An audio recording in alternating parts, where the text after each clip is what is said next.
What's going on, everybody? I actually remembered to mute the stream before I actually start talking. So, welcome to Just Whelmed, episode 5. And I can't believe we've actually been doing this show for a month, guys. It's insane. So, in the chat, we've got Joe and both Toms, and Tom Z, is going to resign to his usual chat jokes. So, I will be sending invites to both Joe and odd-shaped Tom. So let me just, not car-shaped Tom, odd-shaped Tom. I don't know why I made that joke, but you know what? It's it's consistent. So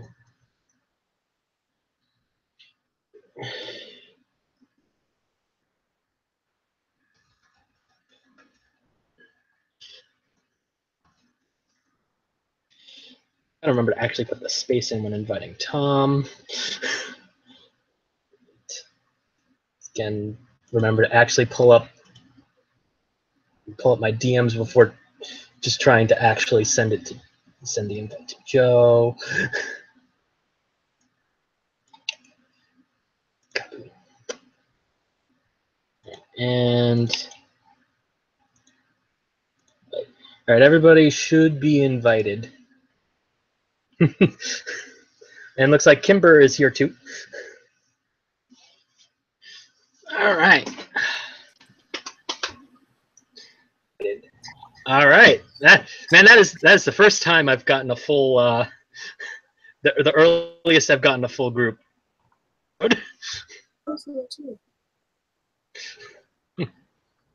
don't know, I'm just raising my arms because I'm weird. Okay. All right. So let's start this thing, with episode 15, Humanity. And Tom's got notes this week, guys. He's like, I wasn't very prepared last week. I need to make up for that. I need to be over prepared for this week. First you were underprepared. It's like first you were First you were underprepared. Now you're overprepared. Why aren't you ever just prepared? I don't know. That sounds like a good segue to Robin. Yep. Yeah. So in this episode. Yeah. I am going to throw out that Tom's being really chalant about how prepared he is. Yes, he is. So in this episode, we get the introduction of Zatanna, and oh boy, this is the part I've been waiting for, since we started, because I really like the way how when we introduce Zatanna, that the immediate repercussions of that to Robin's character, because he's like, wait, there's a girl here that I like now. Oh no. Dude, and I ship it throughout this episode. Every time they have a scene together, I'm like, I wrote down one of those names that you combined, like a ship name. Yeah, like I like it. I like it a lot, and I could see Robin and Zatanna being a really Green Arrow, Black Canary kind of team. I think their styles could complement each other really well. Mm-hmm. Gotta get him a Spitfire, someone that doesn't let him get away with crap. Spitfire. Well, technically, Spitfire is the very specific ship name of Wally and Artemis. So, are we not going to talk about Wally having a broken arm? Doesn't he have regen abilities? I mean, it is broken. It's probably actually broken, not just splintered or anything. I mean, but he's still a Flash. He would still have regen ability. Yeah, but it takes like a month and a half to actually regrow bone, and also his Speed Force powers aren't as good as Barry's at this moment. So this will come back up throughout the episode. I'm warning. Oh yeah. And it looks like Ashley's now checking in. I also like how he got Billy to get him nachos and all that stuff while this was going on. Yeah, I just think it's hilarious that nobody thinks it's even remotely suspicious still that that Captain Marvel waits on them hand and foot, especially Wally. But I mean, I get that Wally doesn't get it because it's Wally, but no one else is isn't it weird that this adult is treating us like rock stars? Yeah. It's not so much that it's like they still think that he's there babysitting them because they don't trust him, because Red Tornado's still missing. Yep. And that is the main point of the episode, that they're on the hunt for Red Tornado. Red October? That is the joke I was going for, yes. That was an interesting joke. So, of course, they all decide to collectively kidnap Zatanna, which is... They don't decide to collectively kidnap Zatanna. Zatanna decides that she should be kidnapped. And that right immediately... away, immediately Artemis is like, oh, you'll fit in just fine. Because it's really hilarious, because she's the one that's like, can we even trust her? Is she going to rat us out? She's like, I can't rat you out if you kidnap me. And Artemis is like, okay. Yeah, it is a great dynamic that is then reproduced in my least favorite episode of the show. Later this episode we will cover. I said last week I'm not a fan of secrets, but we'll get to that when we get to that episode. And I also like that Zatara's smart. She picks up right away. Zatanna. Sorry, I have the other one I've written down. Zatara's the father. Yeah, well, technically they're both Zatara. Zatara's their last name. Yeah, Zatanna. Her name is Zatanna Zatara. Wow. Yes. Yes. Yeah, that is. But yeah, so I like that she picks up on their right away and calls them out for it. I think that just shows how smart she is. It's not just that; it also shows how dumb the rest of the team is. That they still make the body gestures when having a psychic conversation. Because like, at one point, the boy's like. Well, also to be fair, they did that way more than they normally do during this specific one. Yeah, no, it's true, they did. But still, it's one of those situations where you could see it on her face. But, just her figuring it out. Remember in the chat with Mavis Davis. I see. It makes sense that she would catch on to this stuff like quickly, because the rest of them haven't been literally in the loop about the Justice League stuff nearly as much as she has, because she's been engrossed in the concepts of the Justice League her entire life, because she's the only one that's actually a kid of a member of the Justice League. Because Robin comes the next closest, I think. Yeah, Robin. Well, Robin is adopted. Robin's adopted. Yeah. But still, Batman wasn't there to change his diapers, so she definitely has the most experience out of anyone in this. And you never hear about her mom in the picture, so like I'm kind of wondering if Zatanna or if Giovanni or whatever has to go globetrotting to like check out some sort of crime problem or something like that. He's got to take his daughter with him. Now stay in the hotel room, daughter. It's safer.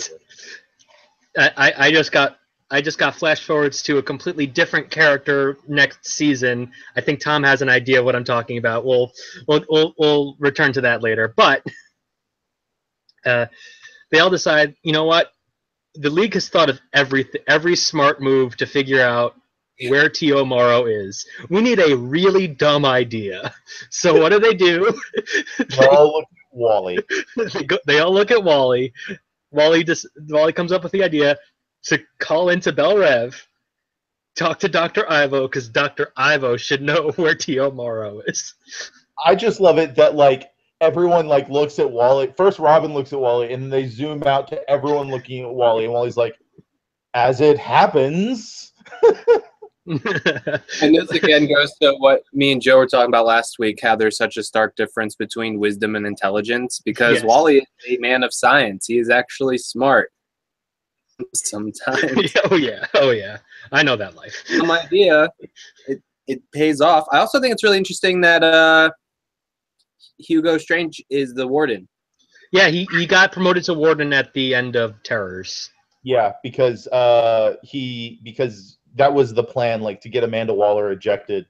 Right. And take over. I remember this now. Man, there's a whole conversation going on in the chat about the ownership of Mavis. She is mine. Well, it started when Kimber said that if Mavis was our cat, she would be Mavis Davis. So, which is something I thought of since the beginning. I just never said it. Are you trying to will this into existence right now, Eric? I did not. No. Um, So I of have a course, question. What came out yes. first? What This came out? What? episode? What came out first? This episode or Age of Ultron? Oh, this episode, absolutely. This entire Because series I'm was pretty before sure Age of Ultron. kind of stole a few notes from this episode. Yeah, Oh, the no strings and the Pinocchio Yeah. references. Oh, all the Pinocchio references. Much the same plan. Like I know it was Ivo's plan, but pretty much covering the Earth and under a layer of soot, which we'll get to. I'm jumping the gun a little But bit. that's the Age of Ultron didn't even steal that. This didn't even create that. That's like I mean, the Matrix did that first. Like humanity, a cloud of ash across the planet to keep the machines from spreading. Yeah, and yeah, it's like Age of Ultron 2015. This entire series was 2010 to 2012. Like I think this series ended before the first Avengers, I believe. Ultron / HK-47 vibes, but I like Volcano. I don't know, but we haven't even met Volcano yet. Yeah, so of course we once they figure out the location, it's inside a volcano, and we got TL Morrow operating on a sort of deactivated red tornado, and he's like telling the origin story of him and his siblings, and I actually really enjoyed this sequence a lot. This is like I did too. It's just like it's like it goes through. It's we got Red Torpedo, and then was her original name, but then she got her name changed to Red Inferno. Yeah, Firebrand's cooler. Yeah, I like Red Inferno better. Yeah, it's like Red Inferno works better because she's part of the Red family, but it's like Firebrand, it's an interesting name. I like this origin story we're getting because not only are we getting the origins of all the robots that we got to meet in an earlier episode, or androids, we're also getting an idea of why they exist in the first place, and that's to infiltrate the Justice League, which is really interesting. Yeah, and it's like it's so great. It's so great. How he broke down like his plan for each one, though. He was like Red Torpedo. He's a robot programmed to think he was a man. Mm-hmm. And then like he was like Firebrand was just too heroic because she knew she was a robot. But Red Tornado, or no, because she didn't know she was a robot. I don't know. Yeah, she was just too heroic. Yeah, that's pretty much all he said. But Tornado was the first android to know he was an android and to accept that, which I like it as an evolution tool for Tornado as well. Now I got a real question. Why was he called Red Torpedo before he was even shown to be a red robot? There was. Did he though? He was shirtless. Green Arrow. I think he wore like red in his costume, and that's why they called him Red Torpedo. Mm. It was hard to tell because it was like sepia, I think, right? When they were like showing the flashbacks of him. Yeah. As like, and of course, I love the sequence so much that I made it the preview image. So I took that nice little screen capture of what was it? What's his face? The original Green Lantern, Jay Garrick, and Red Tornado. Alan Scott. Thank you. I'm blanking on his name right now. But it's like I just like that because like the Justice Society existed in this timeline as evidenced by the fact that we already have Jay Garrick. And to reestablish Fate being active back then. Yeah, Fate was just there staring blankly, as Fate does. It's like you got to keep reminding you, Fate exists. You got to have that in the back of your head. We only got eight episodes left after this set, so of this season. Totally. Yeah, it's a good season. I'm looking forward to 2 just because of how different everything is. Yeah. But I have to say, man, I kind of wish Santana was on this team the whole time because, like, stuff gets done. Yeah. Yeah. As shown by when they go to see Ivo. And they basically figure out that, like, yeah, he knows something. And he's like, yeah, but why would I tell you? I mean, and I love Wally's logic, too, that when they talk to him, he's like, well, why would I know where he is? Well, because he's your rival in the whole creating things villain gang, and you would keep an eye on him. He's like, okay, yeah, no, I know where he is, but why would I tell you?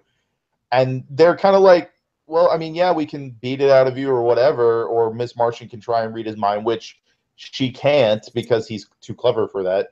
And then Zatanna just walks up and she's like, blah, blah, blah, blah, blah. And he's like, and he just blurts it out. And it's like, because He's safe. Because the thing with Zatanna is like all of her spells are just saying a command in reverse. Yeah. There's actually a compilation. I wouldn't watch them now because it includes stuff from the future and season 2 of just all of her things, and then like just saying what the actual words are afterwards. It's actually there's some nice compilations of that on YouTube. Nice. And, I think it also includes Zatara. I'm not entirely sure. But of course we go to the creation of the new red volcano, and then his brutal murder of android Tio Morrow. Right. And that's an intense scene. It's it is pretty, especially when he grabs him and he starts pulling his arms off.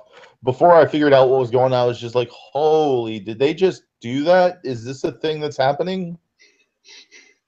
But yeah, that's like an interesting thing is that they all have the same voice too, except for Red Inferno. They all are the same voice, just like pitched differently. It's like you can tell it the most between Tio Morrow and Red Tornado, that it's very obvious that that's the same person. And I like that little touch that they have. That's like, oh yeah, it's like it's a good way to use the same voice actor and have good reasons. They do that a lot in this show, like how Nolan North voices both Superboy and Superman. Yep. Though the actor that does Batman doesn't voice Robin, but that's okay. I mean, they're not related. I know, they're not clones.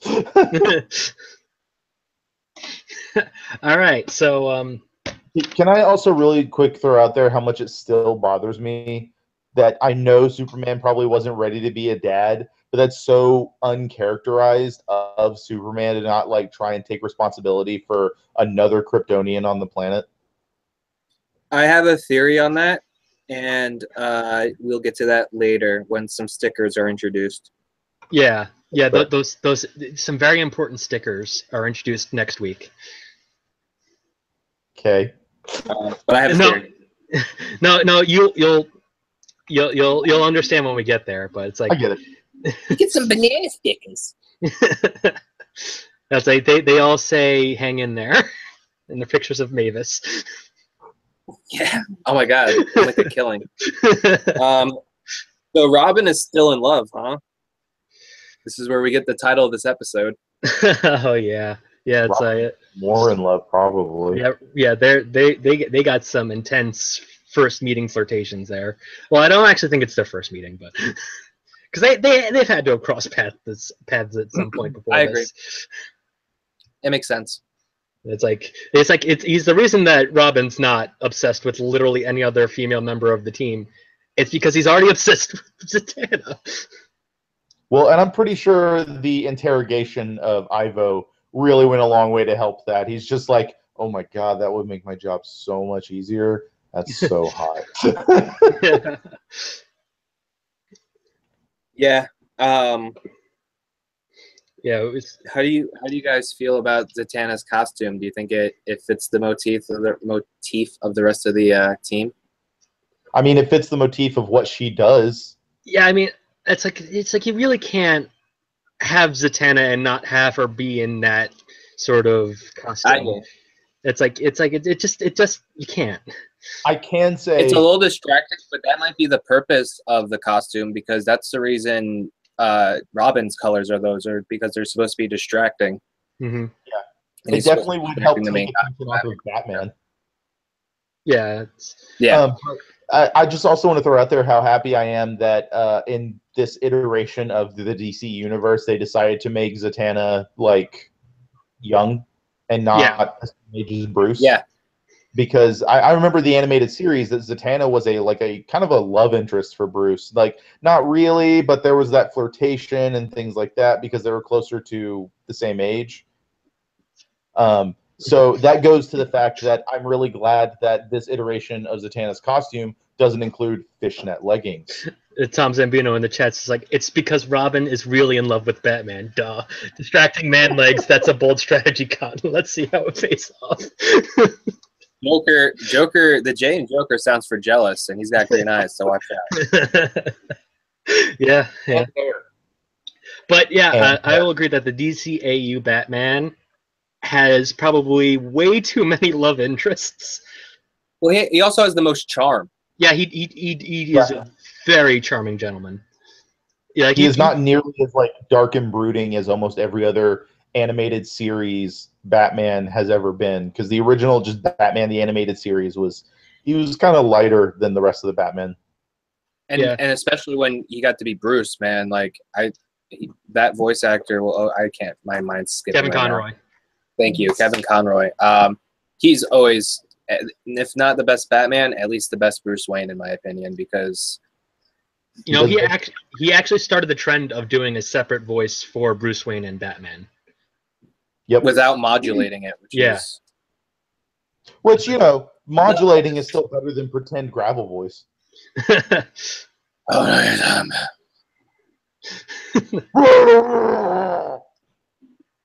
But swear to me, I'm Christian Bale. The super voice convinced Tornado is the mole. Yeah, it's they're like no, it's like I don't think I don't. It's like they're like no, I'm not the mole. I was just I left because the TMR would never stop. Yeah. Yeah, I also think that it doesn't count if you're programmed to be a mole. It's like it's not your intentions to betray the team. Like, yes, you may be an instrument, but if that's part of your like programming, how are you gonna? Mm-hmm. I forget where I saw it, but they talk about that concept at one point where like, can you really blame someone for being a mole if they weren't even aware they were a mole? You really can't. Like Red Tornado may not have even it may not have ever been in this programming. He could have like microphones on his body somewhere recording and transmitting, and he could never have known it. Or at least like a homing device to know where the team is at all times or something. Like, yeah. But also to be fair, he's been around for like 80 years at this point. Yeah. They would have found it by now. Ideally. I'm sure he's been messed up and had they've all known that his creator was a bad guy. They would have checked for that sort of thing. I would imagine. I would think that if not the Justice Society, then Batman. Yeah, Batman couldn't even find Tiamaro, so let's kind of take a little less stock in Robin's statement that Batman is really the world's greatest detective, and like maybe say Wally West might start taking that mantle up. I would say that Wally West is going to be the world's greatest CSI, not necessarily a detective. I mean, the greatest detective is Tim Drake, but I'm sorry. The iteration we have right now is definitely Dick Grayson. Guys, I'm sorry. That's the greatest detective. That's a funny way to say the question. I mean, yeah. I knew you were going to go there. Which one? At least the Justice League Unlimited one, because I love that question too. He's great. I love the female iteration in the comics. I've actually never seen that. She's great. She's like a female Moon Knight. Oh, nice. But more noir. It's cool. And all right, so the team makes it to the volcano. Tornado like blows a message in the sand to play dead. They all play dead. And of course, Red Volcano. What? You don't have like a code word for that? Like they have all these like formation number 7, but they don't have like a fake word they could use. Which formation number 7 is something they used in the fight against Tornado? They've also only got formation number 7. Have you noticed that? It's the only formation. It's the only one that seems to work. Why don't you call it a cannonball? Like, it's pretty much what it is. Well, see, fastball special is already taken, so they couldn't. They could call it the alley-oop, because that's basically what he does. I mean, formation number 7 just sounds more professional than the alley-oop. They're kids. Oh. Professionalism isn't necessarily in their quota. It's not very impressive either. No, it's really not. Tom Zabinos, because formations number 1 through 6 were spectacular failures.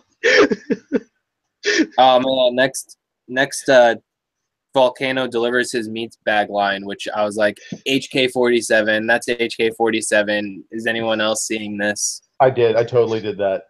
I was just like, huh, meat bag, huh? I mean, to be fair, it's like he was calling them humans. They're like, we're not human, and then it's like he immediately owns them. He's like, yeah, I meant meatbag.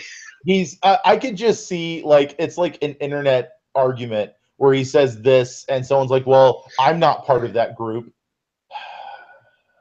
Fine. Yeah.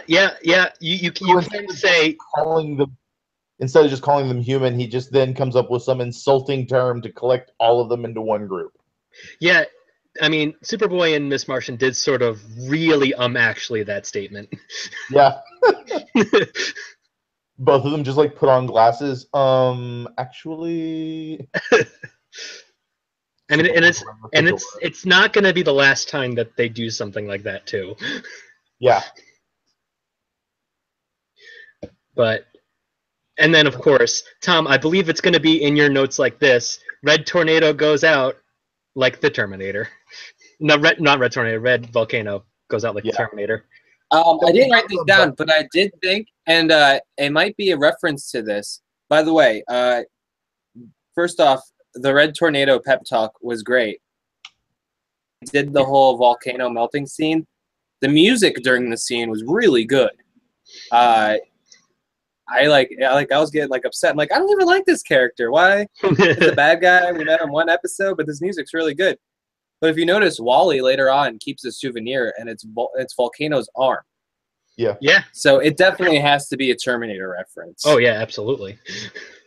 If it's not, it should have. I like how he did the pep talk and everything, and then Tornado just watched his brother and sister dive in and kill him, and didn't do anything.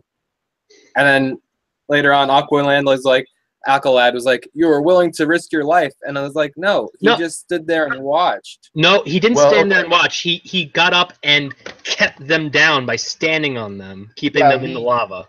He like drop kicked Red Volcano in the chest, and then was gonna sink to the bottom and melt with the rest of them. But I think Superboy pulled him, or someone pulled him out.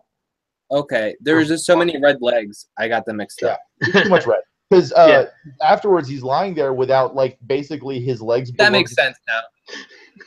Kimber's like, can I be red nice weather? Yeah. Red sunny day. Red wedding? Nope. The best villain to come.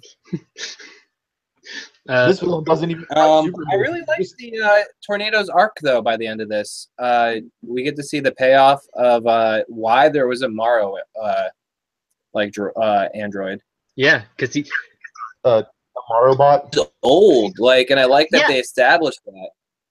It's like, I mean, well, if you think about it, it makes sense because he was that same age. He was still an adult already, like full blown older adult, when he made the first 2 Reds to be part of the Justice Society back when the world was sepia tone. Back when the world was sepia tone. And this was also like the same era of like the Metal Men. If you're familiar with those, there's like a bronze hero and a gold hero, and those are like classic heroes. I like that they established history. Mm-hmm. But I liked his little arc that he comes back and he takes care of his evil papa. Yeah, that was a very that was a surprisingly touching moment. And it definitely. And I feel bad for Billy. You feel bad for what? Billy. Oh yeah. Never come back. I mean, but also, I feel bad for Zatanna. She's grounded for life. Yeah. Yeah. Okay. We know that's At least not Billy true. got to play with Wolf. Yeah. Yeah. Play with or just watch him eat or nachos, because he tried to play with them and chilling. I mean, he's got the speed of Mercury. He can keep up with Wolf. Sure. I love that Wolf is so sentient too that like a dog could be tricked into playing even while eating, but like Billy's like, "Come on, let's play fetch," and Wolf's just like, "Nah, man, these nachos though." Oh man, that's Wally's disappointment when he couldn't get his nachos. But my nachos.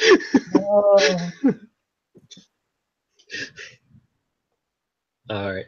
So, of course, we've got to move on to probably one of the greatest episodes of the series, the Kobayashi Maru. Yes. Flash Inception. Womp. There's even like a whole part of it dedicated to snow. Yeah. So, of course, I'm talking about episode 16, Failsafe. The rapper from the 90s? No. No. And of course, the episode starts off with an alien invasion, and the Green Lanterns go to tell it to back off. This is Guardian space, and then they get obliterated, and then Superman and Captain Marvel get obliterated, and then every other member of the League gets obliterated.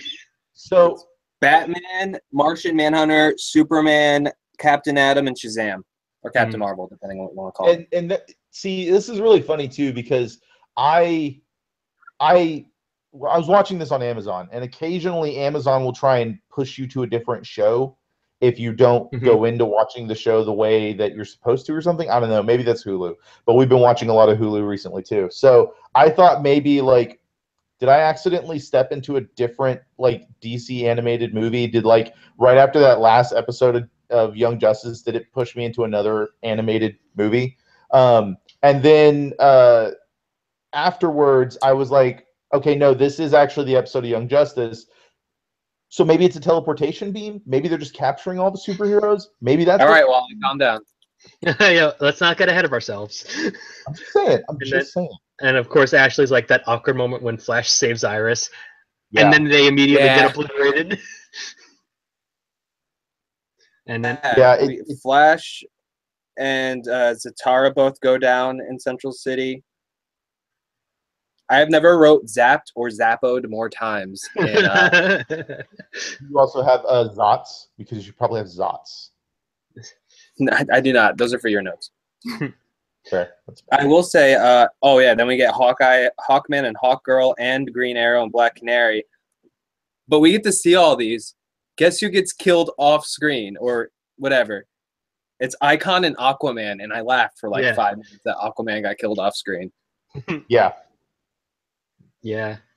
That's like that. It's like, yeah, but where was he fighting? Under the ocean, probably. Because there was probably one that was drawn to Atlantis, and like there's no cameras in Atlantis because it's water. I now want to see of Aquaman fighting an alien spaceship at Atlantis with Under the Sea playing in the background. But of course, we get down. There's no more League. It's just down to Red Tornado, and Wonder Woman. And Wonder Woman. I had hope, and then we didn't. Up next is the most it's the best line of this, if not this episode of this season, but I felt like it could have been actually executed along with it. Says, what are we, it's Superboy, and he's like, what are we waiting for, the theme song? I would have loved if that actually kicked off the theme song. That would have been, if this was a really long cold open and then they just cut to the theme after that. Yeah, that would have been so good. I do enjoy the levels of meta humor that happen in this show. It's all a whole new depth. It's reminiscent of what I loved about the original Teen Titans. Is just the level of meta jokes, and to an extent what I enjoy about Teen Titans Go, even though I don't enjoy the series as much as I enjoy the Animaniacs aspect of that series. The meta jokes and the adult humor. I mean, Teen Titans Go. So, anyway, of course, everybody's like, not really paying any mind to the fact that everybody's dead. Yeah, but I didn't catch that quite as quickly as I should have. I was just kind of like, I mean, it's shock, maybe? I don't know. Yeah, and all in all, these children are soldiers. They probably have been trained to deal with, like, you put the fight first, mourn later. I think Batman would understand that more than anyone. Oh, like, yeah. Anyone, if you're mourning someone, like, you gotta do that later. So I didn't, like, when I remember the first time I watched this, I didn't suspect anything at first. This episode actually was successful in doing what it wanted to do. Oh, yeah. Exactly. So, of course, they figure out that, there's ships all across, and then there's one just suspiciously in the Arctic Circle. And then it's like, oh, must have been drawn to the Fortress of Solitude. And then it's like Superman's Fortress of Solitude, and then Superboy's like, Superman has a Fortress of Solitude? Because there's a lot that I won't know about him. I mean, now. I just love that, like, the tone of his voice. He's like, his what? Whenever they're talking about the Fortress of Solitude, is kind of like, I hear this undertone of like, how the hell does Robin know about this and I don't? Yeah. I mean, I don't know where in the mythos it falls, because, like, it seems like pretty public in this world. Like, people know Happy Harbor is a thing. Yeah. People know the Justice League is a thing. So I wouldn't be surprised if I would a bunch of people. I would suspect that the number of people that actually know about the Fortress of Solitude is low, because it is a fortress of solitude. There is, however, a big but Superman crest on the door. Yeah, but it's also in the Arctic Circle. This is where I get frustrated. Traffic there. He's so frustrated that Superman isn't, like, showing any interest in him. Mm-hmm. But, like, at the same time, he's not going and asking, hey, what do you know about Superman? Like, he's not trying to learn about Superman either. I think he did. So it's kind of like, he did in some of the early episodes, but Superman was kind of like, yeah, I don't have time for this, bye. Yeah, but he could be inquiring to Robin. Yeah, but like Robin, he's already blown off by Superman by that point. I'm pretty sure he's already got the world's biggest chip on his shoulder. Like, it's like you got to think of it like, imagine your own father wanted nothing. I don't need to. Yeah, I was thinking more like Futurama, when Bender was like, fine, I don't need your theme park. I'll go build a better theme park. Blackjack. Yeah, with blackjack and hookers. It's like, just imagine everybody's like, oh man, he's the greatest, but he wants nothing to do with you. Yeah. And then it's just like, it doesn't really make you want to ask, well, why is he great? It's just like, oh, screw him. I don't want to. It's weird though, because I don't think of Connor as his son. He's a clone, so it would be more of like everything. But I can see that applying too. Be like, well, I guess I'm an asshole, like. So I'm not going to deal with that. It's very much like, at one point, I just want him to yell at Superman, look, well, I didn't ask to be born. I mean, he didn't. I also like how xenophobic Wally gets in this episode.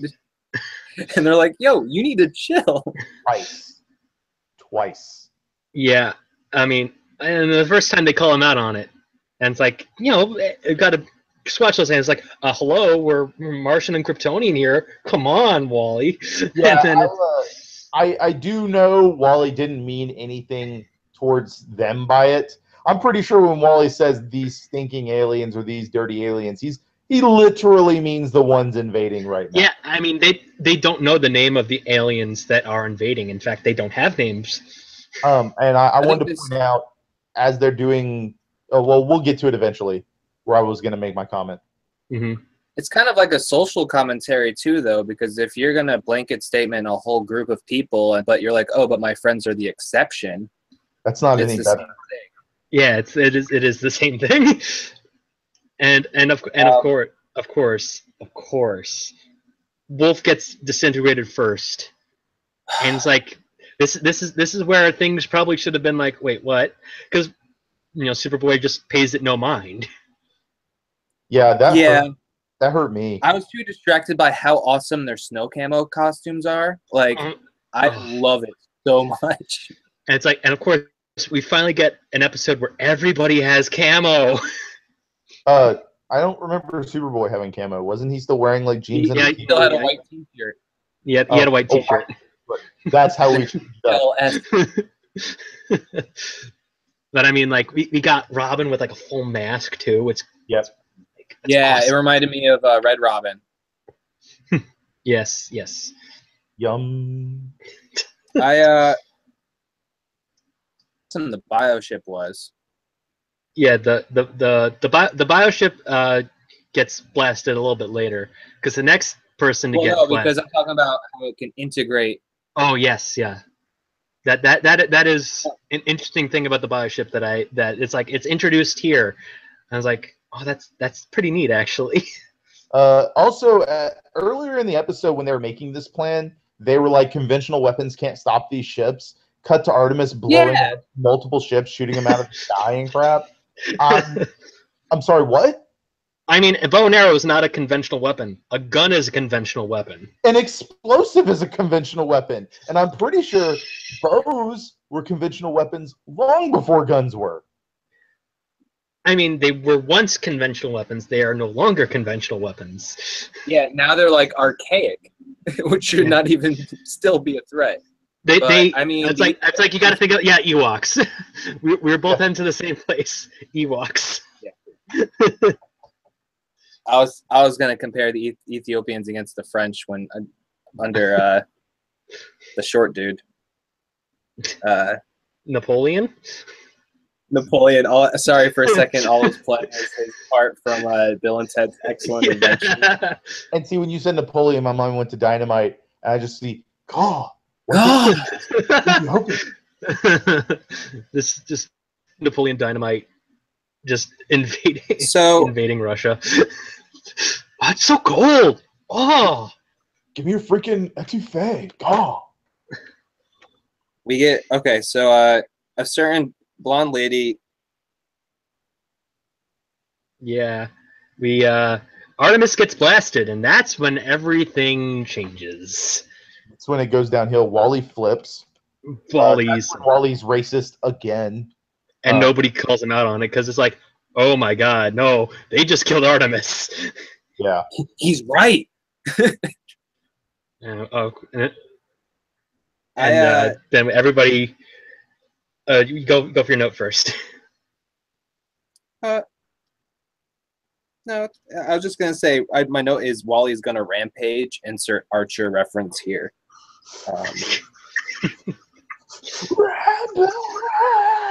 That was my note. I didn't go ahead. Okay. Yeah. So of course everybody goes back to the bioship. Everybody's super sad, and then Wally does his super freak out. And that's where I got the screen grab for this one. It's like I'm calling them all out because I had to actually make them this time. There's no Netflix cue for me to steal from them this time. You can steal from the Amazon website because I think it has the same picture grabs. It's like I like actually being able to choose which ones now because like that's fair. It's like one season. It's like once we get further on, I want to try to choose ones that aren't really all that spoilery. That's fair.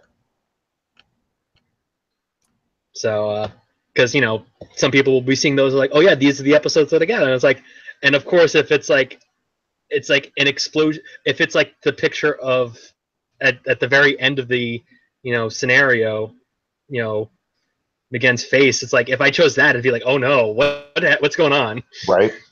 Yeah.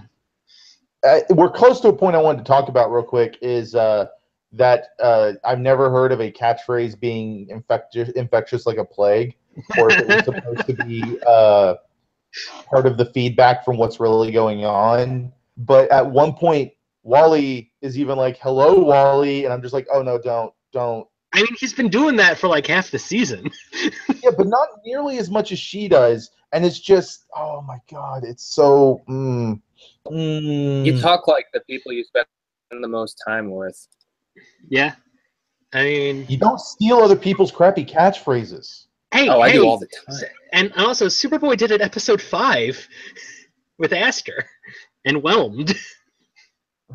Well, I mean, that's Robin giving new vocabulary, not like combining that kind of. Oh my God, Robin is the Shakespeare of Young Justice. Yes, he is. He is very much so.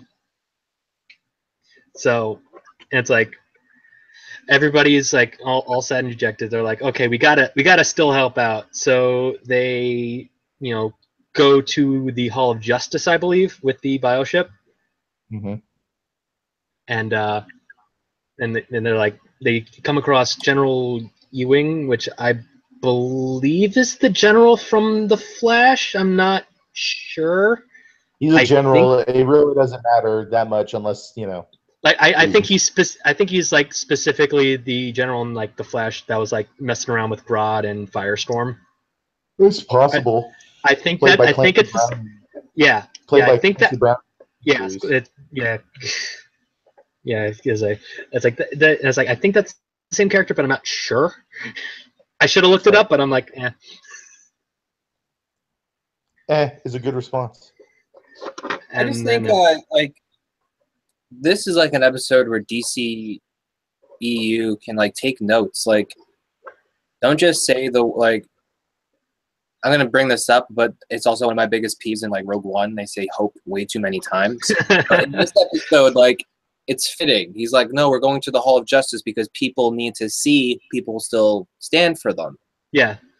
And I think it's so important, like what these people like stand for is being represented. I think probably one of the most powerful moments in the episode is when Aqualad meets the general and he's like, yeah, it's like U.S. Army or whatever. It's like Aqualad, Justice League, and it's just like, they're the Justice League now. I also really enjoyed the moment when the one soldier next to the general was like, "It's Superman. Looks a little young though, doesn't he?" And Connor turns around, he's like, "I'm not Superman," and the general's like, "I don't care who you are. You can do what he can do, and you got the S, or you have the S on your chest. You got the job, son." I'm like, it's kind of a big moment. I mean, you may not want to be Superman, but there's a lot of meaning behind what that is to other. And that comes into play next episode, of course. But that's like, see, here's why I have like problems with this episode. Like, any growth that happens is kind of wiped away because it never was there to begin with. I would seriously disagree with you on that one, because they like, it's not like self-fulfilling. I can see that because to them at the time it's very real. So the emotional and intellectual impact of what happened can still be there. I mean, there's a reason all of next episode, other than what Superboy's doing for the most of it, is just dealing with the ramifications of what they went through this episode. The beginning is really telling of the next episode too, which we'll get to that. That's actually like strong things. Like, it's like, yeah, it's an episode where everything was a dream, but it significantly impacts literally everybody. Because the dream didn't go right. No.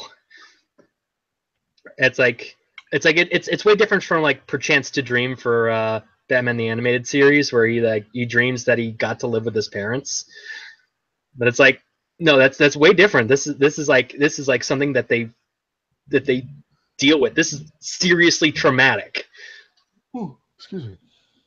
I'm not arguing the trauma, but I'm also saying they kind of set themselves up for that. Like the whole elevating them up to the hero status and then taking it out from under them. While I know they're also traumatized by like seeing their friend's death and stuff, it has to be like some kind of inflation to their. I'm just saying it couldn't have helped.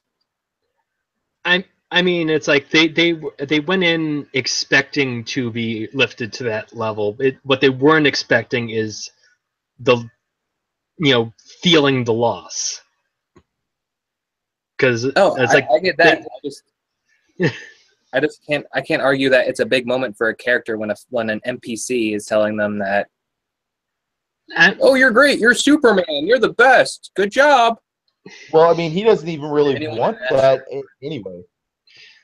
But does he though? But does he? I'm saying that this is where it gets weird, because it's like it's not even a dream where like infinite things could happen. It's a program simulation gone wrong. So you're gonna have things that are undermining it to begin with. So did Batman go, oh, Superboy needs a confidence boost, let's have the general say this to him? Like, it's so like it just gives me problems with this. I don't necessarily, and see, that's the thing too, is if the entire thing is a Kobayashi Maru where like everything that's happened is supposed to get worse, is that supposed to be there to make him feel worse because he doesn't want to be Superman to begin with?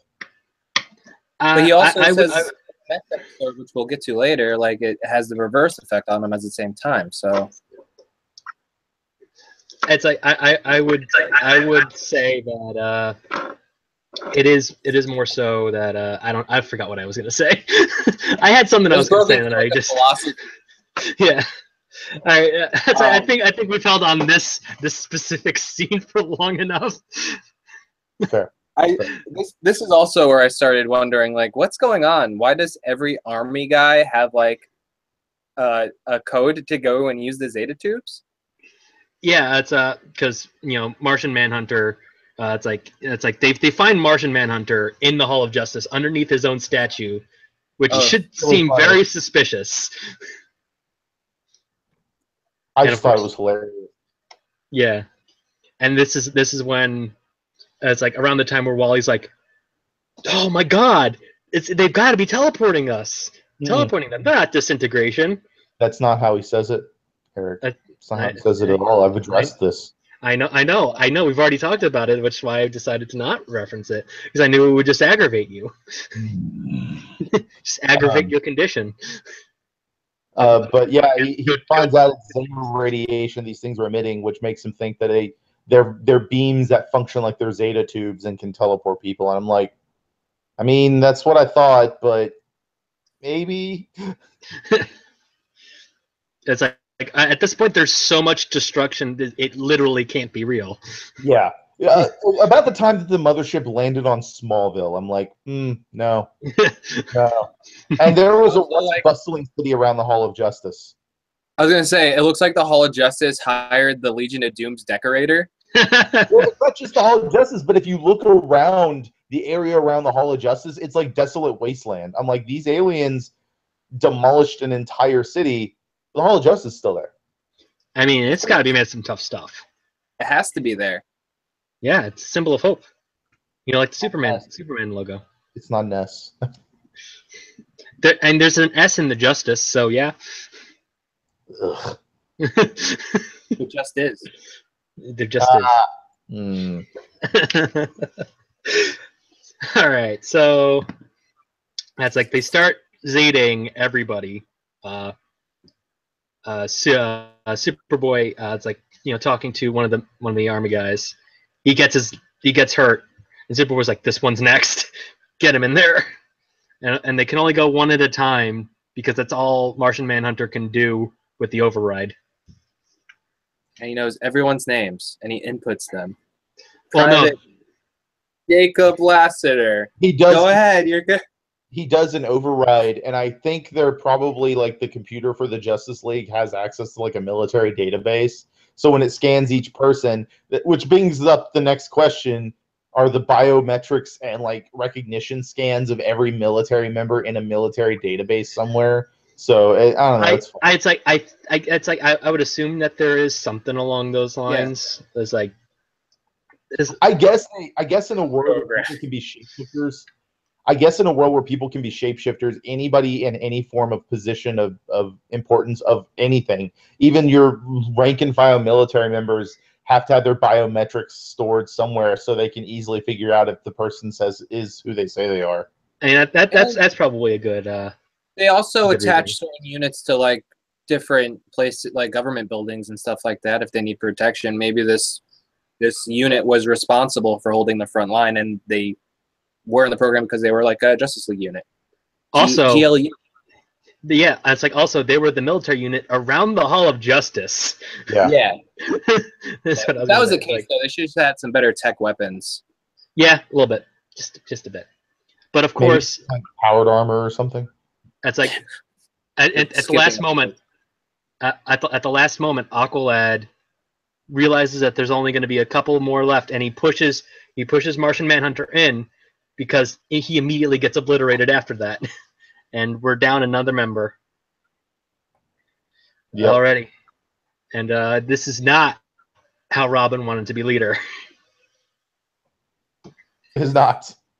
So now they come up with their new plan to take on the mothership, which we've already said, located in Smallville for some reason. Not in Smallville. On Smallville. On Smallville. Yeah. Yeah, somebody save them, please. On where Smallville used to be. Oh my god. Somebody save. All right. So I like. You like what do you like? I like how this right away. It was like he's like, oh, I needed to see Aqualad to remember what I have been here to tell you. And I guess it turns out that there is no Zeta beams. They just use it, but they kill him with them or something. Yeah, because they show up in the bioship. Everybody unloads. You know, Robin's got a whole bunch of explosives on two other extra belts, and they all drop down, and the bioship gets disintegrated, and then Miss Martian's like, well, that didn't feel like. Yeah, which that's our first hint that it's not a teleportation ray as well, because actually I thought it was after Superboy vanished that they were like, no, that Martian Manhunter pointed out that no, they're actually disintegration rays, not teleportation. Because I know the plan at that point was to have Superboy be a distraction, the mothership would zap him and teleport him in eventually. But that would give them the distraction they need to get inside and do what they need to do to save everyone. And I thought it was after Superboy was gone that Manhunter's like, oh no, those are disintegration beams. Well, it was after that point, but that was when Miss Martian realizes it. Yeah. But we find out Robin knew all along. Oh yeah. And this is why Robin's not leader. Yep. Because Robin, unfortunately, is trained to make the same kinds of decisions Batman would, and that's a greater good decision, and greater good is bad. To have a big thing. I think he understands is morale. Like, you need the team to keep going. So if he goes, no, they are dead, then the team's going to stop in their tracks. It's going to cause a lot of hesitation. Like, they're going to be way more careful, and careful won't get the job done. Or they'll go in way sloppy and pissed off. Oh yeah. Like Wally.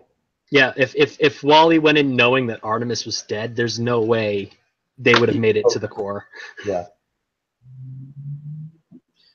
But he had that hope. But I like the Martian Manhunter Miss Martian scene coming up next. It gave me reverse flashbacks. Yes. Yeah, Robin sets up bombs. They blow up that mothership. Yeah, someone set us up the bomb. Yeah, Robin set us up the bomb. And then the other Miss Martian's like, please don't say it was a victory. We lost too much. And then the other mothership starts coming down, and she's just like, well, crap. The other mothership. I want to make that. Yes, the good old other M. So we found out nobody got that apparently. I did not. I made a Metroid Other M reference. Oh.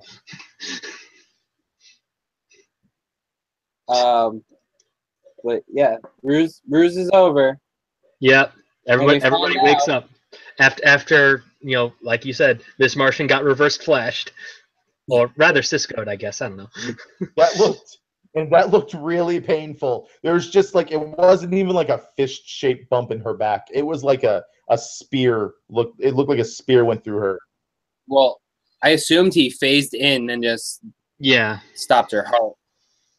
Oh yeah. Or stopped her heart. At least making her think he did.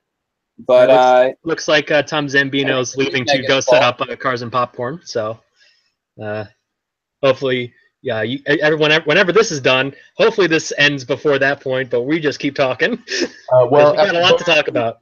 I will have to go before then because I have to help Ashley get ready for Cars and Popcorn. as well. But Of course. But yeah, it's like, but of course, it's like everybody go watch that afterwards because Ashley will be on Carson Popcorn at 3 Eastern. So in about an hour, I believe. Yeah, in about an hour. In about an hour. We'll count down. We'll give you the update every 5 minutes on the No, let's show. not do that. We're already taking too much time with other tangents. Yeah, of course. And These were the two bigger episodes, though. I feel like the next two don't have as much to say about them. That is true. That is accurate. Well, the next episode has a lot to say in some regard because in the very next episode, which I can't even remember the title of because I don't know these things. Secret. Right. No, that's not. That's this disordered. Disordered. Oh, so you're talking about Disordered. I thought you're okay. You said the next episode. Okay. Yeah. Gotcha. But no, because we're dealing with the fallout of the whole previous episode. Even in the beginning, it's just everyone sitting around. The TV has the no signal thing going on, so it's like someone was watching a movie and the DVD player shut off, and then like Miss Martian is just mixing a batch of cookie dough, and everyone looks all despondent. It's like it's point out. Mm-hmm. First episode, Wally has a cast on. Second episode, no cast. Cast is back in this episode. What is up with his healing factor? No. Here's the thing. He didn't have the cast in the simulation. He did have the cast outside of the simulation. Why? I thought it's supposed to be real. His arm should be broken if he thinks it's real. No, it's like they were never supposed to think it was real. When Miss Martian took hold of it after Artemis died, it's like we kind of like skipped over the thing because she's got a super strong telekinetic brain. Telepathic, right? Thank you. Not telekinetic. Though probably also pretty strong telekinetic, but she's one of the strongest telepaths Martian Manhunter's ever seen. Way stronger than him, just raw power. I don't buy the arm thing. I think you're fansplaining. And no, because it was very clearly not there in the simulation. That's what upset him. I don't want to take up too much time. I'm just kidding around with you. It's very clear that was also supposed to be a tell that it was a simulation. I'm just saying my note says what the fuck are Wally's arm. Okay, but of course we should go into Disordered. Now, like last time I did something like this, we'll talk about everybody's little like minuet, and then we'll talk about the main plot. Kimber's just talking about my fansplaining. I'm coining that. Okay, so, go for it. So, of course, we go through all of the ones. I don't remember the order. I'll just go for the order that I just in the top of my head. So I think we start with Artemis. We do. And it's like, well, why? It's like because Black Canary's being like the therapist, which it's like on its own, it's like such an interesting concept. They established that pretty early on that she was going to be the therapist for the team. Mm-hmm. Then it's like starts with Artemis, and it's like oh man, it's like I was like, why are we even here? It's like I was in a coma for the entire time. I never even forgot that it was fake. So I don't even know why I'm doing this. And it's like, and then it goes into like, well, just like, but you're still holding a lot of secrets with the team. And it's like you won't tell anybody, will you? Would you imagine what Wally would do if he knew? And it's like, yep. And then Black Canary's like, so you're worried about Wally? And then she's Wally's like, the one you're concerned about, and she's just like, which is pretty great. That's like, then we got Aqualad, who's like, worried about how he's not the greatest of leaders because, he was supposed to. Yeah, he gave himself up when he should have been a general instead. Yeah, basically been like, no, I got to make it because I'm important. Which honestly is the sign of another good hero, though, because he's willing to sacrifice himself to save others. But the other thing to note is he tries to like give up his role as team leader, and then literally goes through the reasons why no one else in the team is ready to be a team leader, and is like, "Oh, I guess I should stay for now." Yeah, I have to withdraw my resignation.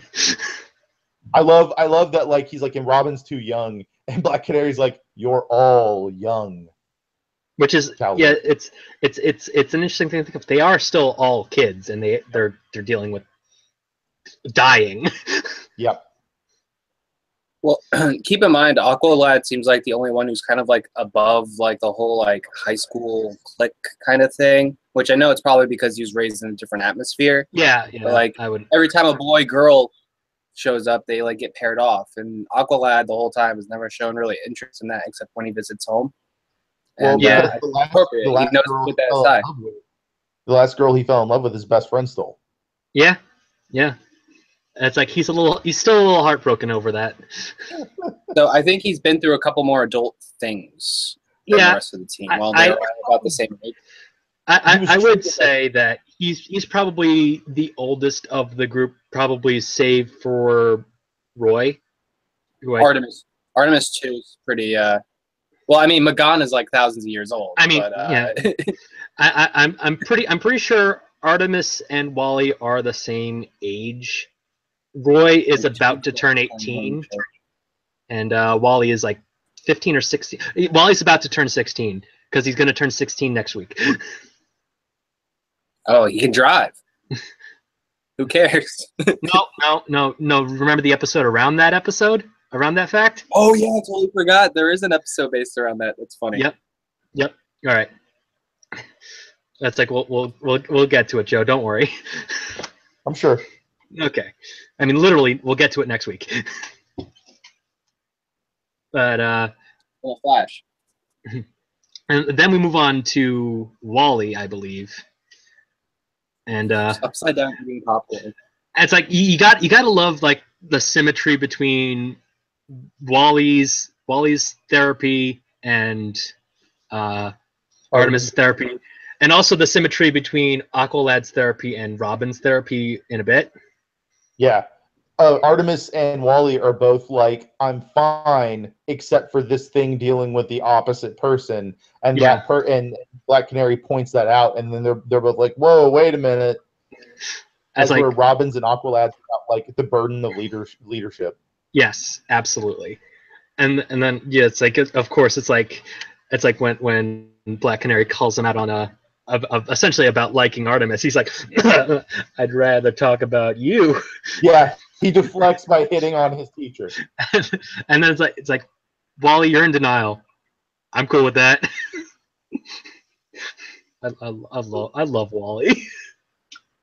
Yeah, I do like how Artemis and Wally are parallels of each other, kind of like they're both handling the same situation, like you're saying, but Wally is being a goofball about it, while Artemis was being serious. She was taking the session very seriously. But they still have the same problems. So I think it's really interesting how this is a good episode to kind of just like focus on personalities, even though it's not the major aspect of this episode. It's a cool little inside look, and I like that about this. Yeah, that's why episodes like this in downtime are great for that kind of thing. It's why I like the next episode. Just saying. I like the next episode, buddy. I'm with you. I don't like the next episode. And then of course we already sort of talked about it, but Robin being like, I can't believe that when I became leader, everybody died. I mean, to be fair, everyone was dead kind of before. Yeah, no, true. Well, a third of his team was dead before he was leader. Yep. Yeah, one of which including the leader. I mean, if you want to get technical, he is only responsible for a third of his team dying. Yeah. Well, no, I'd say half. I don't think he expected Martian Manhunter to kill. Yeah, he did not. I would say he's responsible for half. He's responsible for himself, Wally, and Superboy. I'm sure I'm not counting himself, because it's like, like being responsible for your own death is like it's sad, but that's not like the guilt on the shoulders of your friends dying because of your bad decisions. It's like Yeah, but I mean, he does kind of have survivor's guilt. It's a weird thing because he did die, but he is alive now. Even though everyone else is alive, they all have survivor's guilt, which is weird. And then this scene specifically is why I say that the simulation matters. It's like this whole speech that Robin has about being a hero but not being Batman. Yeah, because he talks about like how he always intended to take up Batman's role, basically become Batman eventually, and like he's like, but I can't be him. Like I still want to be a hero. I want to fight crime for like ever, but like I can't be Batman. It's this whole thing that like this trauma. First trauma became a Robin. This new trauma forced him's like, I don't want to be Batman. Yeah. Here's my argument with that though, is that I think for Connor, it hurt Connor because no one went and said, "Oh, you're Batman's protege. You're Batman now." Like, yes, he ran through the simulation and he failed, but those were the things that were put onto him. He didn't have characters going around saying, "You're the best. You're going to be the next new hot ticket." Like it just inflated his ego so much that I'm like, why is that there for him to? But also be fair, I'd say the general public probably all know who Robin is. Right. Nobody knows who Superboy is. He's just this kid that sort of looks like Superman. At the same time, that's actually something Connor's gonna have to deal with eventually. Like, because it's if he's gonna keep going by Superboy and not come up with his own moniker that isn't Super Blank, then like. Kid. Yeah, well, whatever. Just like Mighty Kid. I don't give a crap. I'm just saying, like, that dude with the dog, if he wants to go that far. Here comes that dude with the dog. Here comes Guy, Wolf, and Bike. Guy Wolf Ball Thing. Guy Wolf Ball Thing. Spoiler. But yeah, like, or go so far as like feral, because he fights like a feral animal practically anyway. And he's got a freaking like feralized wolf with him. But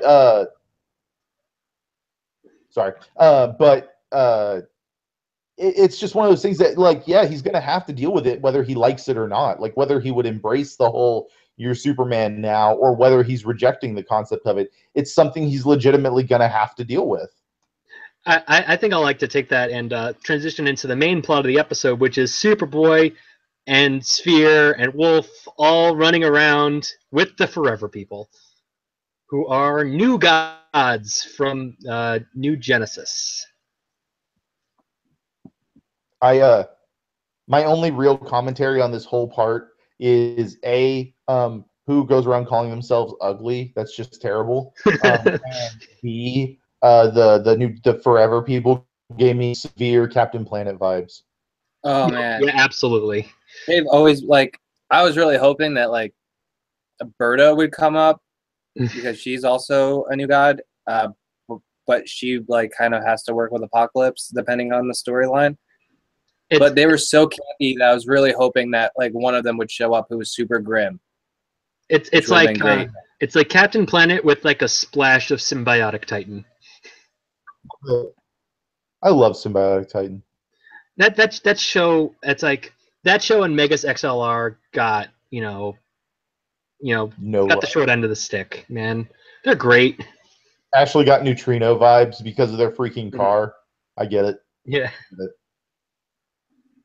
But it's like they come in. They're the true owners of Sphere, whose actual name is the New Genosphere. Also, Sphere is a she. Yes, Sphere is a she specifically. The only real, I think, major meta point that we get is this is our Young Justice introduction to what Apocalypse is. Yes. And the new gods and all that crap. And then B, it goes to show that like we're kind of getting an idea who's funneling all this technology to Earth.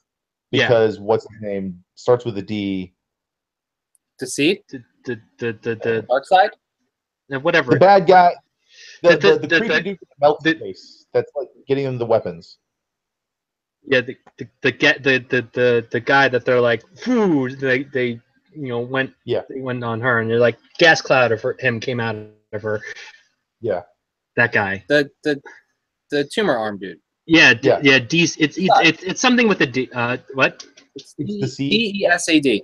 Desaad. Okay. Yes. When Thank you first said it, it sounded like deceit. And Yeah. I'm like, No. no. Well, I think that's probably what his name is supposed to sound like. I also Also- really enjoyed whenever he messed up their second time to become Infinity Man. He's just like, now it belongs to my mask. Yeah, he's Nope. Starscream. Nope. Yeah, he is literally Starscream. that is a good way to put it. All right, so not going to spend too much more time on this episode. So I'm going to go around and say which one of your guys was your favorite of the Forever People. Oh, Seraphim. Fair. Which one was Seraphim? He was the young gunslinger. The cowboy. Same Seraphim. I'm about to say the same one as you. I'm like, yeah. I'm also agree. Seraphim was great, but Bear was also great. I loved Bear because Bear. Okay, I'm sorry. I loved person who's named after an animal that doesn't exist on their planet / wolf / bear. But Bear is better. I actually also really enjoyed Dreamer because when they're like, we got to be careful going into this whole situation, she like becomes that dude's mom. Yes. Yeah, Dreamer is like the worst. Dreamer is essentially just their Miss Martian, though. I could see that. What the one dude he got like wrapped up in the ball. He was just yeah. I think he's the guy that literally had no lines. Yeah, he was the worst. I like Dreamer. Dreamer kind of gave me Sandman vibes. I get it too.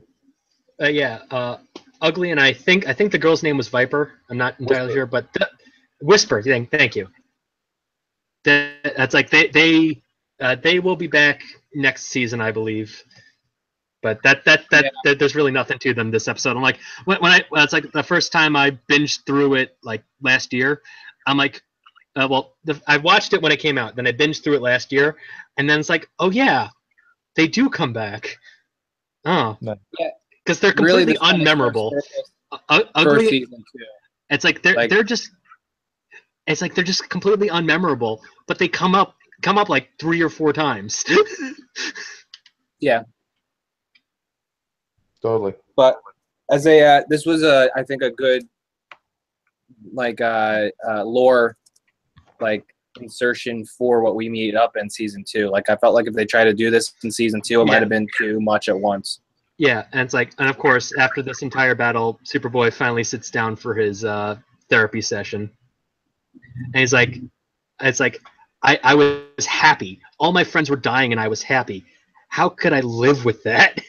Which is like, it's so telling of that entire situation. It's like, because he was bred to replace Superman, essentially. Yep. That's what I'm saying. And this one dude is like, you're Superman now, and it ruined it. Yeah. That's the point I'm trying to make. Like, if that one guy didn't make that statement, I don't think he'd be feeling this way. I don't think it felt like he took attached to it because he said he made a point of bringing up. He's like, I was fine when Wolf died. Like Wolf dying didn't faze me, and that was before the dude even said anything. That's before anyone started calling him Superman. So I think it has more to do with like he likes people, but you know that kind of social anxiety. At that point, they were all supposed to not feel anything when people died. That was the whole point. But still, he did. That's the point he's trying to make. He's like, I was happy. Yeah. I was happy then. I'm By happy. the end of it, when everybody was mixed emotions. Yeah, he was happy when everybody was dying. I think the point I'm trying to make with it is like he feels bad because he's, you know, that kind of social anxiety where you like people but you also don't want to be around people anymore ever again. Right. Yeah. I think he's going through that and it bothers him because this is the first friends and family he's ever had, and he was happy. He was fine with them dying. He didn't care. Yeah. I can see that. And even further, I think since that part of the simulation worked fine and he was still okay when he came out of it because of that, I think that bothers him even more. was it A Monster Calls is a really good example of that kind of like dealing with an emotion you don't want to deal with or feeling a way you don't want to feel. The end of the movie talks about like his mom is like really sick, and the secret he's been keeping this whole movie is he wants her to pass away so it can be over. Speaking of secrets and dying, let's move on to the next episode. Secrets. I was just going to say that's the issue he's dealing with. He's happy about his friends dying, but he's not happy that he's happy about that. Yeah, it's See, I and I don't want to stay too long on it. I misinterpreted that he was happy because he finally felt like he was Superman despite his friends dying. I didn't think he was happy because his friends died. Well, no, I just think it was. But it's like he feels guilt about being happy, even though his friends were dying. Yeah, I get it. Yeah. So anyway, secrets. Can I just say how thrilled I am that right off the bat in this episode we're introduced to a mythological weapon? Yeah, Beowulf's sword, and it's not like it's. And what an awesome hilt! It's like I like Beowulf's sword. I'm like. It's like let's just start off with my issues with Harm. Oh, it's don't. It's like Harm's Vegeta. No, he is. It's like I thought you can only be Super Saiyan if you're pure heart. Yeah, they didn't say pure good. Yeah, but also Vegeta's not pure evil either. He wasn't. He's definitely access shifted, but Majin Buu Vegeta. Come on. Well, that wasn't necessarily all him. But it brought out the. It's like I hate. It's like right off the bat, I didn't like it when they did it in Dragon Ball Z, and I don't like it here. It's like I thought you had to be pure of heart. I am pure of heart. I not a fan. Not a fan. I can accept it for the goofiness because we live in a world where there's so many different kinds of magic. There's like Dr. Fate who doesn't need to say crap. And just makes magical symbols and sigils appear, and that kind of stuff happens. Cut to, we also have Zatara, who has to say this thing he wants to do backwards. I mean, that's how he does his magic. It's goofy as crap. So it doesn't make sense, but it's a world where none of this crap makes sense. So pure of heart is... I mean, if you look up his actual backstory, he also sold his soul to a demon for power. It's like if they went with that, I probably would have less issue with that. But that's not even that. I mean that's a part of my issues with Harm. But I guess we'll get to that when we get there. But other than that, it's the Halloween episode, guys, and everybody's getting ready for their Halloween party at Happy Harbor High School. Did this episode feel out of place? It could have been an earlier episode. Well, I mean, it couldn't be. It's like it could. It's like with that. It's like disregarding Satana. I mean, everything takes place chronologically, and it's like it's weird that it's like it feels like it does. I agree. The Happy Harbor part of it feels like an earlier episode. It does. Because I don't understand why Artemis is upset about Connor and Miss Martian. Like, this kind of feels like obvious news at this point. And and I'm going to also say that, like, the fact that Wally keeps hitting on Miss Martian right in front of Connor. Yeah. Like, I think it's already... But before this episode, Wally and Artemis still did not know.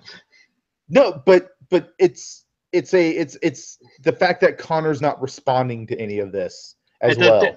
But they're just like, let Wally do his thing. He's not known for his patience. Connor sounds like one that does not let things happen for very long before he gets frustrated. And it's just also like they're both aware of each other's feelings, it seems, or at least their own feelings about the other person. Why would Artemis get upset about? I know this is very like high school drama, but why would Artemis get upset about Connor when she knows she likes Wally? Because she's trying to not admit it to herself. It just the tone was a little weird, but I like the girls' night out aspect of this much more than the Halloween. Although there was some classic antics to be had, but it's like we'll just get the Halloween party out of the way real quick. That's like, of course, being himself, Captain Marvel wants to join in, and it's like he's zombie Captain Marvel, and nobody's everybody's like, "Oh, you going to a Halloween party?" He's like, "Yeah, I thought I was going with and then and it's like he keeps getting cut off before he can say I wanted to go with you guys. And they're trying to be so nice. They're like, all right, go have fun. Like, go be an Enjoy adult. yourself, man. Like, And he gets but- so butthurt, and he goes to the Zeta Tube. He's like, "I'm just gonna go trick or treating without you. I'm not gonna share any of my candy." And I'm just kind of like, "Are they not getting this?" No, they're not. They're not. It's gonna hit them over the head once they finally figure it out. Yep. Which is soon. But it's just like that is probably my high point of the episode. Just that scene with Captain Marvel, because I love the character so much, Mm-hmm. and especially in this series. I've seen him utilized fairly well in other DC stuff. But this, I'm sorry. Go ahead, Jeff. I was gonna say I've seen him utilized fairly well in other DC stuff, but in this one where he actually has other kids to play off of, it works so perfectly. It does. It absolutely does. And now, what were you saying, Tom? I was saying I loved Wally's Teen Wolf trying to get Wolf to howl along with him. Yeah. And Wolf even grunts at one point, like he's like, "Oh, come on, you're not gonna do anything," and Wolf's just like, "Oh." Okay, so yeah, we've got Wally as a werewolf. We've got Bride of Frankenstein, Miss Martian, and Toilet Paper Mommy Connor. I love that he can't even be bothered to like wait or like have her like actually fully mummy him up. It's just like half a toilet paper roll worth of toilet paper wrapped around him in various places. It's also, I like how they don't even bother getting him into a different shirt. Yep. Wearing the Superboy shirt. Just yeah. They could have gone of course Snow Cannon shirt. Yeah. Then of course they roll up to the Halloween party, just the three of them, because everybody else has other plans. I don't know. Oh yeah, Robin and Aqualad are back at base, but yeah, it's like they roll up. That's like, and everybody's dressed as superheroes, and then Superboy's just like, of course. Are you being kidding me? Are you? I did. Just like I love they run into one of their classmates, and it's this kid who's dressed with the round. He's in the Metropolis Kid Superboy outfit. Yeah, and he's like Superman done right, and it was like my favorite thing in this whole episode. Was that it was just going out to an old costume. Yeah, that was Mal Duncan. Yeah. Okay. Yep. This Karen dressed as Bumblebee. That's not foreshadowing at all. No, like anything that happens with Karen, that's not foreshadowing at all.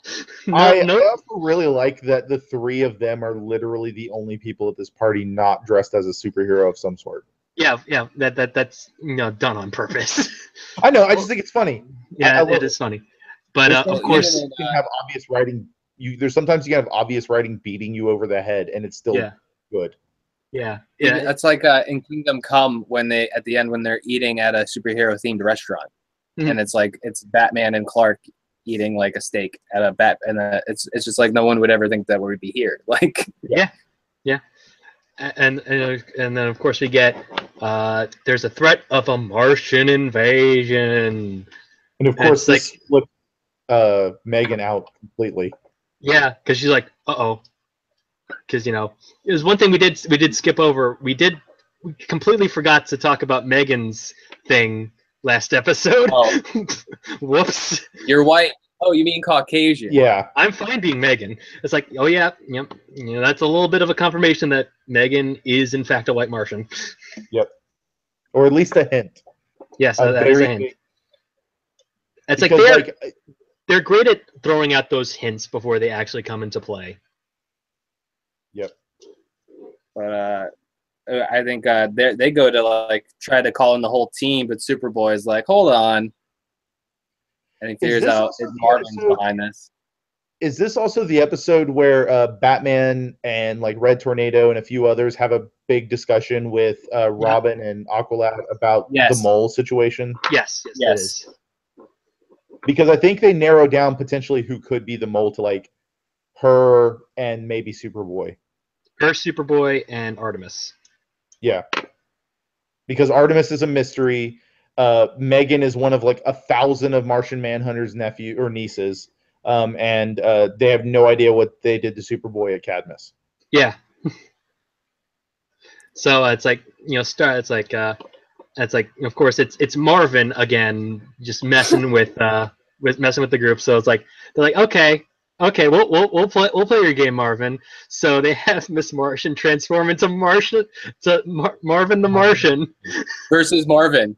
Yep. Yeah, versus Marvin, and it's like they essentially get him to, freak out in the gymnasium and say, no, what I was doing before was just a prank. This is real. But it's like, I just saw him take out two guys. What two guys? Those two guys. And then he's just like, yeah, hello. Yep. No, we're fine, man. Yeah.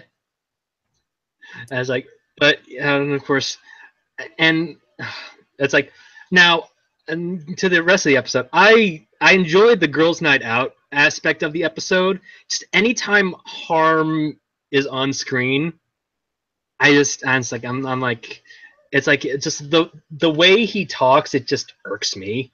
I like it because it's weird, and he's for lack of a better term, he's a villain on their footing because he's closer in age to the rest of the heroes, which means he has more of an excuse to be like an emo punk bag, and because that's kind of what he is to me. He's like this like really bad stereotype of like the like really stylistically doesn't really know what it means to be but emo punk kid in high school that just kind of just doesn't I don't know. I liked him, but he is one that I really hope isn't like a major villain. Like I like Cheshire more as like that ultimate warrior villain and Sportsmaster more because they're funny. He's not funny. He's just weird and quirky. He was a good complement to this team. It's a guy who's both physically prowess and has magic. So I thought it was a good villain for them. The whole speech thing, I think that's just character building. If someone's so into themselves, they're going to talk about themselves in the third person. We deal with that, like people like that all the time. But it's like maybe not as much, and he also has a adjective or a verb for a first name. So also, I did think it was funny he calls them its. Yes, it's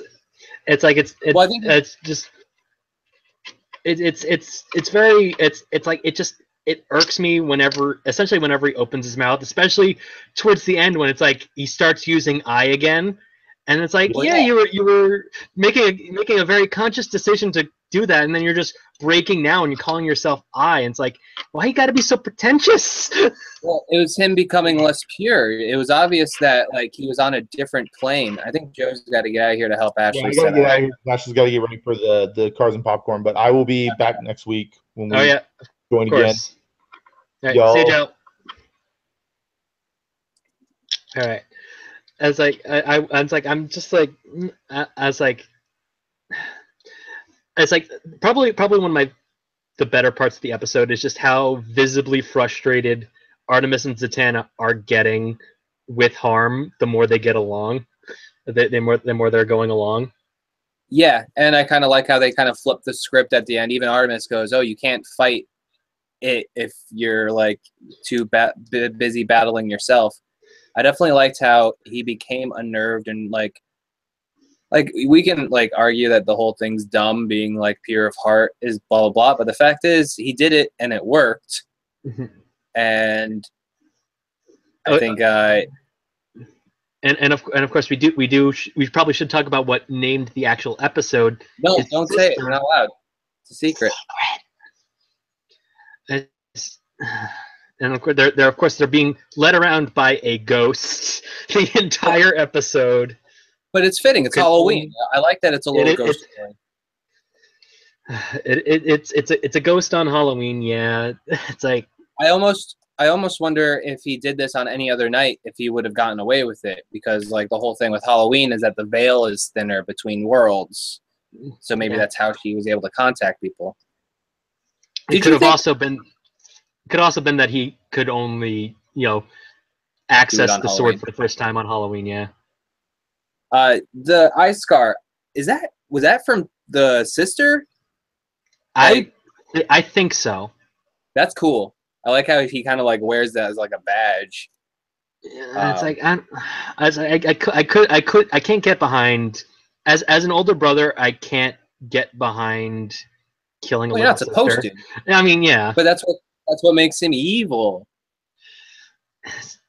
it's like but to make that conscious decision to do that, it's just I Yeah, can't. he's definitely not the most interesting character, and I don't think like he doesn't stack up with some of the better ones. Like I think Deathstroke in this series, because he has to be, is much better as a swordsman and stuff like that. So if the sword fell into like those hands, like that'd be much a scarier idea. But I like the little spooky story we got on Halloween. Yeah, it's like as far as spooky Halloween stories go, I prefer the blood-bending episode of The Last Airbender. Yeah, but I'm saying for this show. It's like I think they could I think they could have done better. They could have done better. Is my whole thing. You don't like harm in the ghost story. I think the simulation has problems. We're not going to agree on everything, but we both agree we both like the show a lot. So. Oh yeah, and of course we can agree that these next 4 episodes coming up are fantastic.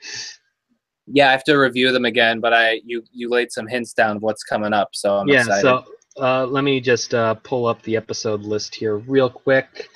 That's like, and Joe getting his last word in is like he's not like he's portrayed as a tragic character. He's a pure monster.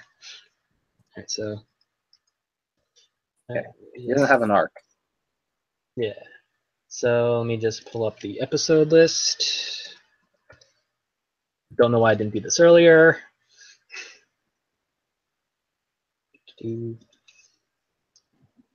As like one thing that is nice is that we do know that season 3 is going to have another 26 episodes. It's a nice full. Oh wow! I hope they do another time jump. Oh, that doesn't really say. Yeah, I mean, I think they are. So okay.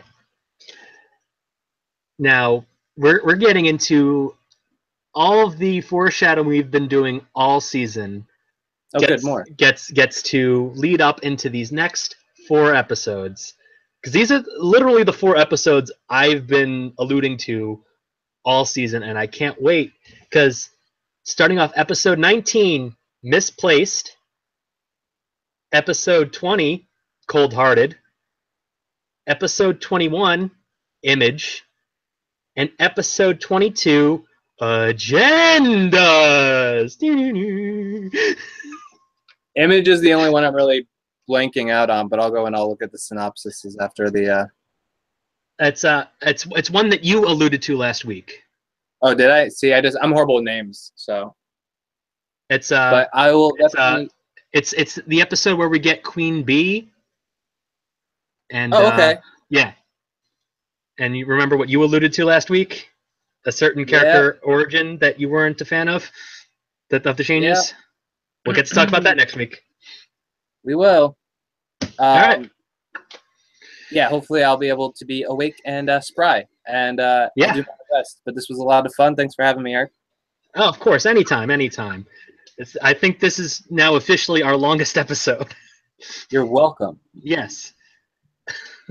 That's like anytime somebody says you're welcome, I just think of the one scene from Legends of Tomorrow when it's like it's in the first Wild West episode where Captain Cold just straight up shoots a guy that's threatening Stein. And it's like, you just murdered that man, and then Cold's just like, you're welcome. I can't say you're welcome without singing The Rock, so we're in 2 different places right now. All right. So, anything coming up for you guys in OSP stuff? This week we only got 2 shows. Tuesday, 9 p.m. Eastern Standard Time, we'll be doing The Night's Watch, which is our Game of Thrones recap show. We'll be recapping The Spoils of War, which has leaked. But please, if you have seen the leaked version, watch the HBO one too, because they need the ratings, and we don't want their show to suffer because of a leak. It was a really good episode, so watch it more than once. And then Wednesday, the following day, 8 o'clock Eastern Standard Time, we will be doing our Twin Peaks recap show, Twin Peeps, which is entitled "What is the Story, Charlie?" Hopefully, we'll get to see some Cooper action, maybe. I don't know. And we won't be doing an OSP until the week after on Monday, which is going to be a Q&A. Ooh. Going on with us, and then the same schedule follows. All right. So actually, one thing I would like to add. So when I first initially thought of doing a show for Young Justice, it was actually an idea that I had months ago, like months and months ago. It's like, oh, they're doing a lot of revivals soon. It's like but this is like before I even did fan friction. I was like, an idea I had. I was like, oh, I could probably like put together a show like just watching week to week all the shows that are getting a revival. And I'm like, oh man, how much longer until that Prison Break revival? Oh, it's next week. Well, forget about that. That would be an interesting topic for like a podcast or something like that, just exploring different revivals. It would be funny though, like Futurama, there's like 3 at least. Yeah. Because but I definitely meant like revivals that are coming within the next year. It's like Prison Break already started and ended, and then I hadn't watched Twin Peaks at all, so I'm like, my point was to get one person that hadn't seen Young Justice, one person that hadn't seen Prison Break, and then myself being the person that hadn't seen Twin Peaks, and just sort of all walk each other through them. But it's like at that point in time, I didn't have, as close a, I wasn't as closely entwined with the Tough family as I am now. Which is why I'm like, I can do this show just on my own. This is fine. Just to let you know, the name of your show in a alternate universe is called Revival Rivals. Yeah. People argue whose revival is better. Yeah. But it's like, it's essentially we were just going to, catch everybody up getting ready for the revivals. Nice. It was my initial idea. But then, of course, that didn't happen. I'm like, oh, I should do this show as a way to have a Flash and Friends when there's no Flash and Friends. And that's essentially what this is. So nice. that's like, yeah. So that's been Just Whelmed episode 5. I hope everybody enjoyed. And, go watch Cars and Popcorn in 20 minutes. OddShapeChannel.com. That's where you can find our stuff. I forgot to say it. Bye. Okay, bye.